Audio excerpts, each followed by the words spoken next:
Hello and welcome to Drift0r the Demon Slayer, Episode 4, which is part of the Most Epic Dream series. It's been a long time since I've done an Epic Dream series. I've been on vacation doing the Fallout short videos and all that sort of stuff. You guys requested on Twitter that I do the Epic Dream series today, so here it is. Let's finish the story where we left off. I had just finished defeating the Voodoo Priestess for the second time, and while approaching her body, Satan himself just kind of poofed right in front of me like an old Saturday morning cartoon. If that Saturday morning cartoon were directed by Rob Zombie and were abso-fucking-lutely terrifying. There he was in front of me, 6 foot tall, or well over, more like 7 foot, you know, the goat legs, the red skin, the horns, all that sort of scary stuff. Didn't even say anything, just looked at me and I froze for a second. I paused, complete fear, terror gripping. What the fuck is this? And then a reaction. It's kind of like for those of you that play sports and you see something unusual happening, you see an unusual play or an unexpected development, sometimes your brain freezes for a quarter, a tenth of a second, and then when you see your opportunity, you strike and you take it, and that's exactly what I did, picking my sword, no matter how badly beaten, broken I was, still able to hold on to that, and swinging down hard into the left, slicing from his right shoulder all the way down to the hip, a nice clean diagonal cut right across. Just a second, the body stayed in place and then slumped over. It didn't like slide or fall over, it just fell over on the ground. The two parts popped in two, and some little bits of blood and guts and dribble started spewing out, and I was thinking to myself, holy shit, did I actually kill Devil, the Satan himself, or was that a demon? What the fuck is going on here? I thought I was going to get my ass kicked. This is terrifying, and oh my, I was like, whew, my god, I'm alive. Huh, it didn't kill me, I'm alive. That only lasted for a little while because the blood and the guts and the bile that were slowly oozing their way out of the body started to boil and bubble kind of unusually and flow backwards into the body. At this I began to get a little bit concerned, took a step back to watch. Imagine like baking soda and vinegar bubbling, but that being blood and organs, and them crawling back into the body, compacting in place, the arm reaching down, grabbing the hip, pulling itself closer, a connection made on the side, and then just like I made the cut from right to left, it zipped up back up, left to right, healed itself, and then did the creepy zero to, it was like a complete on a hinge, like heels to vertical standing exorcist kind of stand up right to my face, and the devil laughed, a big hearty laugh. He said, I can't do a devil voice, I can't do a scary voice, so you just have to imagine this in a scary voice. He just laughed and said that was pretty good and told me to go away. And this confused the ever-living piss out of me. It was the first thing I'd ever even fought that wasn't the same old voodoo woman and magic demon, whatever, her scary-ass self and her flesh worm.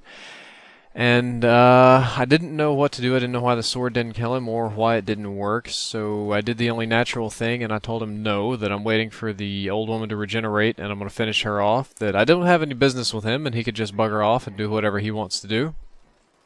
To which he replied that I should be doing that, that our roles are reversed, that the voodoo woman is not mine to kill, and that if I value my life and my safety and all this sort of stuff, then I should be the one buggering off and going away. I'm using a lot of British words. I've been listening to the Ricky Gervais podcast with Carl Pilkington and read a little bit of the Pilkopedia. The guy's hilarious, but he's so dumb, he can't be real.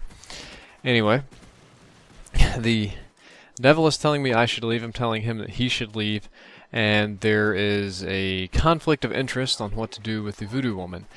Me and my normal cocky teenage self, the only thing I can think to say is that, you really ought to be the one moving. I just sliced you in half with absolutely no effort, and yeah, I can tell you put yourself back together again. That's really impressive. What if I cut you up some more? You might not be able to do that.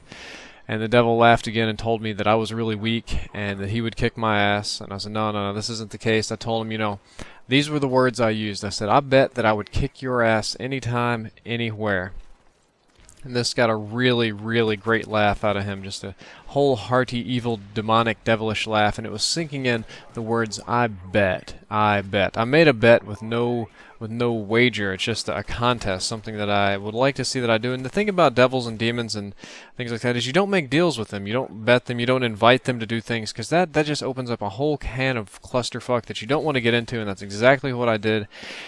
And things started turning kind of crazy. How would I describe this next bit, because it gets a little bit abstract?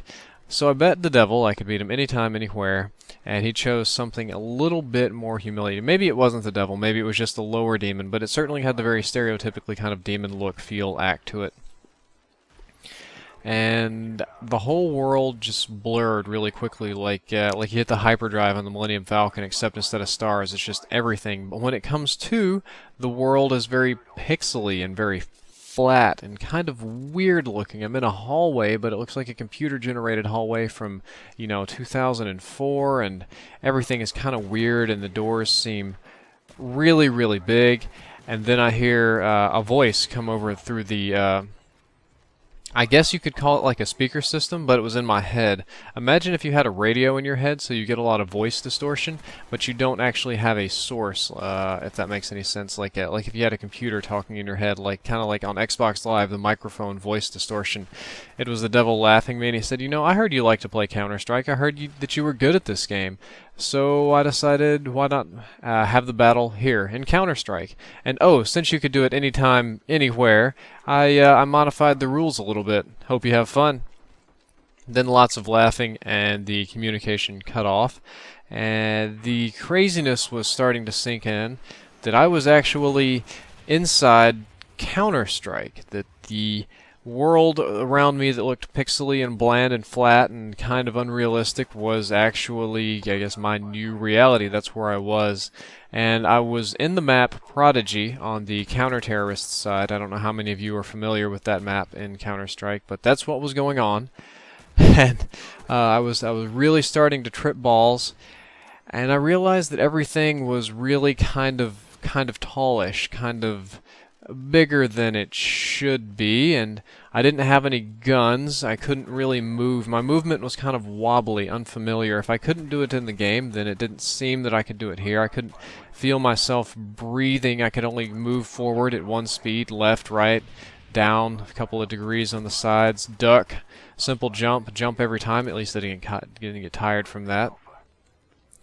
And I didn't know why I didn't have a gun and why everything was so tall and so big looking and so strange. I couldn't see my own hands, because in Counter-Strike you don't have a weapon, you can't see your hands, that sort of thing.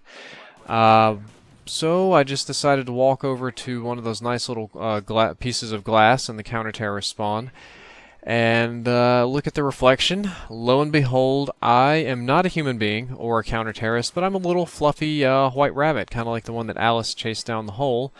And I have no guns, and I'm about 8 inches tall, 8 inches off the ground. Nice little rabbity kind of height. It's starting to sink in that the anytime, anywhere is really, really being stretched on this one, and I'm in deep, deep shit. And that's when I hear the very standard issue Counter-Strike footsteps, coming my way, and I'm, oh, fuck, he's coming. I gotta run, I gotta bail, I run backwards out of the spawn instead of running down through the boxes, which would lead you toward the cliff. I ran back up through the stairs toward the bunker, through the missile silo, and it was just about the time I was turning the corner that the devil rounded the corner and started spraying at me with his AK-47, or his AK, I don't know what I think they just call it the AK in Counter-Strike, and it was getting really crazy really fast up in there. The next series of the stream is the devil chasing me all the fuck over the map Prodigy on Counter-Strike, and me climbing up ladders and dodging bullets and running away, sitting here. I'm a rabbit, I probably have 1 health. This bitch probably has auto-aim. It's just the only reason he's not hitting me is because I'm moving too fast for it to work right. So my little white rabbit self is booking it around Counter-Strike with some sort of demon, or perhaps Satan himself chasing me around. Lots of slurs here and there. Oh, you're so good. How do you like magic? Oh, wait. I thought you were good at this game. I thought you were the best at this game. I thought you had a clan in Counter-Strike. What's the problem, Drift0r? Dur. And he was cheating. This was clear. And I was getting really desperate and thinking, and I didn't know what to do, and I realized, if the devil's cheating, then why can't I cheat? Like, seriously, if he's gonna cheat, then what the fuck is stopping me from cheating? This anytime, anywhere can go both ways. If he says anytime, anywhere, it can be my anytime, anywhere. I guess, I hope. And I get a little crazy idea. What if there is, what if I'm not in a hell? What if I'm not in a constructed place? What if I'm actually on the network? What if I'm actually online right now? And this is, I should have mentioned, this isn't PC Counter-Strike. This is original Xbox Counter-Strike. This is Counter-Strike for Xbox with the old blocky graphics and the maximum 8 players per room and that kind of junk. And I wasn't a clan at the time. It was MRX, Maximum Rapage X. We started in Unreal Championship and moved into Rainbow Six and Counter-Strike and some other games. And I just wondered, you know, what if I'm online? What if I can check my friends list? And it's like I don't have a button to hit because I'm a little rabbit, so maybe I'll just run and I'll get somewhere safe. I ended up getting up in the ducks in Prodigy, way up in the vents, to where even if he came, it would be kind of hard to get to me. And I took a moment to just, it's like, focus, think, friends list. Can you open your friends list? And my reality changed again. It phased out of Counter-Strike, and I became a menu. And it's a little bit difficult to describe this, but I could see the menu, but I could only see the menu. And I could feel the menu. Instead of having fingers, appendages, arms, legs, eyes, lungs, you had menu buttons. You had a up arrow, down arrow, back, forward. You had menu options. Those were the things that I could feel, and that was all the perception that I had that I could see in the menu. So I activated my friends list, and I spammed out as many invites as humanly possible. All of my clanmates mostly, or hell, pretty much anybody that was on the line, and some of the people that were not. And then I just had to sit there and focus and concentrate, see if I can exit my friends list. Maybe something, get out of here because he's coming and I'm trapped in the vents, and boop, exit the friends list. I'm back a rabbit again. I'm a little white rabbit trapped in the vents, and just as the devil's coming up one end of the vents, I run to the other end and drop down, and we keep playing you know, Bugs Bunny and Elmer Fudd for a little while, still chasing me around, still missing me, ever so barely missing me, throwing flashbangs and frag grenades. Oh, fucking rabbit, if a frag grenade hits me for even... Frag grenades are sad in Counter-Strike. They don't do any damage. They really should do more damage. And eventually, just in my vision, not in the game screen, because my vision is now the game screen, locked onto my vision, I see pop up in the left-hand corner, Neocron has joined the game. And I'm just thinking, what's wrong with my wait a second? The invites, they're working. And then a second or two later, I see Drakon has joined the game. These are two of my clanmates, Neocron and Drakon. Drakon, I don't know what he's up to. I saw him recently. Neocron is now developing video games. He works for the Frozen code base. They made a couple of games. Zombie Wrangler. Ooh, what was that other one? It was like some Xbox Live arcade game where you jump into this big hole and fly all the way down. They're always working on some stuff. But anyway, he joined the game. And they were loading up, they were connecting, and I saw one more that said Neo91 has connected. He was a total asshole, but kind of a fun guy. He was kind of our asshole, as they would say from Hot Tub Time Machine. And they all connected. They saw the teams, I suppose. I never really saw the roster, or the menu, or the kill death, or anything. And they hopped on over to the counter-terrorist side, and I ran back to the spawn just in time to watch them spawn. I don't know, I guess the devil really didn't want to come in there with a bunch of armed counter-terrorists. He must have got really lazy with his coding. Like, with all this power or something, you'd think he could have made his own little world and not just logged into Xbox Live via 2004. But that's how it went. My teammates joined the game, and I'm there with them as a tiny little white rabbit. And they're starting to like, hey Drift0r, what's up with this? What the fuck? But it's muffled on Xbox the same way he was talking to me. It was sinking in that the devil himself, or the demon, was actually talking to me through the in-game voice chat, and that's why his voice sounded weird previously. Yeah. And they saw the rabbit. The rabbit, I don't know what they saw. I guess it was the same kind of rabbit character, the little poorly modeled thing that I was, and I was telling them, you know, guys, we got a serious problem. The devil's in this game. He's hunting me. I need your help. And they're confused. They're scared and they're confused. Like, is this a hack? You know, what's going on? I'm like, it's not a goddamn hack. I'm about to die. I need you to help me. There's one person on the other team. We have to kill him. Blah, blah. You have to do something. You think normally people wouldn't believe you, but if you joined, say, Counter-Strike, and one of the people was randomly just a rabbit, and he was screaming that he was being hunted by a paranormal entity, maybe that would just lower your disbelief just a little bit if there were weird models running around. This is Xbox, by the way, not PC. I know you can mod the hell out of PC, but on Xbox you really didn't see this kind of stuff. I don't even think you could add a proper model to an Xbox game because there's no way to get the other people to load it.